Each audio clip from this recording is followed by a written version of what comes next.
গত 2 দিন ধরেই মালদ্বীপে ভারী বৃষ্টি অব্যাহত রয়েছে। রাজধানী মালে সহ পার্শ্ববর্তী বেশ কয়েকটি শহরে প্রবল বৃষ্টিতে তলিয়ে গেছে বহু বাসাবাড়ি ও ব্যবসা প্রতিষ্ঠান।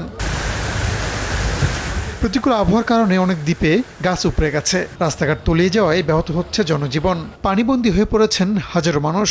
তাদের উদ্ধারে কাজ করছে জরুরি সেবার কর্মীরা। এদিকে এমন অবস্থায় দেশটির অভ্যন্তরীণ এবং আন্তর্জাতিক বহু ফ্লাইট বাতিল করা হয়েছে। এতে বিপাকে পড়েছেন বহু যাত্রী। বিমানবন্দরে এই অবস্থান করছেন অনেকে। বন্যায় ক্ষতিগ্রস্ত এলাকা পরিদর্শন করেছেন প্রেসিডেন্ট ডক্টর মুইজ এবং ভাইস প্রেসিডেন্ট হোসেন মোহাম্মদ লতিফ। এ সময় বাসিন্দাদের সঙ্গে কথা বলে ক্ষতিগ্রস্তদের জরুরি সহায়তার প্রতিশ্রুতি দেন তারা। সময় সংবাদ, মালদ্বীপ।